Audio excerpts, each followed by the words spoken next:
नमस्कार मंडळी, बोरावके परिवार आपले स्वागत करीत आहे। यावेळच्या देखाव्याचा विषय आहे जेव्हा सूर्य गेला। एका वेळची गोष्ट आहे, माता अंजनी हनुमानाला कुटीत झोपवून कुठेतरी बाहेर गेली होती। थोड्या वेळाने जेव्हा छोट्या हनुमानाला जाग आली तेव्हा त्याला फार भूक लागली होती। तितक्यात आकाशात त्याला चमकणारे सूर्यदेव दृष्टीस पडले। हनुमानाला वाटले की ते कोणतेतरी लाल लाल गोड फळ आहे। बस ते फळ तोडण्यासाठी हनुमान त्याच्या दिशेने उडू लागला। हनुमानाने सूर्यदेवाच्या निकट जाऊन त्यांना पकडून आपल्या मुखात ठेवले। हे पाहून इंद्रदेव घाबरले।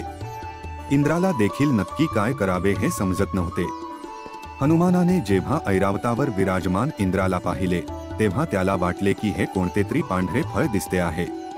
आता हनुमान सूर्याला सोडून इंद्राकडे झेपावला तेव्हा घाबरून जाऊन इंद्राने हनुमानावर वज्राने प्रहार केला। इंद्राचे वज्र हनुमानाच्या हनुवटीला लागले, ज्यामुळे तो एका पर्वतावर जाऊन पडला आणि त्याची डाबी हनुवटी मोडली। हनुमानाची ही अवस्था बघून वायुदेवाला क्रोध अनावर झाला। त्याने त्याच क्षणी आपली गती रोखली। त्यामुळे कोणताही प्राणी वृक्ष श्वास घेऊ शकले नाहीत आणि सर्वजण अत्यंत पीडेने तडफडू लागले। अशा स्थितीत ब्रह्मदेवासहित सर्व सूर असुर यक्ष किन्नर इत्यादी सर्वजण वायुदेवाकडे गेले। वायुदेव बेशुद्ध हनुमानाला मांडीवर घेऊन उदास बसला होता। जेव्हा ब्रह्मदेवाने हनुमानाला शुद्धीवर आणले तेव्हाच मग प्रसन्न होऊन वायुदेवाने पुन्हा सृष्टीमध्ये वायूचा संचार केला।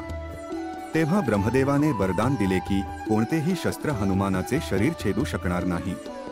सूर्यदेवाने त्याच्या तेजातला शतांश दिला। यमदेवाने अवध्य आणि निरोगी राहण्याचा आशीर्वाद दिला। इंद्राने म्हटले की वज्राचा देखील याच्यावर कोणताही प्रभाव पडणार नाही। याची हनुवटी वज्रामुळे तुटली होती, त्यामुळे आजपासून याला येथून पुढे हनुमान या नावाने ओळखले जाईल। मित्रांनो, त्यामुळेच हनुमान अजरामर आहे आणि आपण त्यांची उपासना करतो।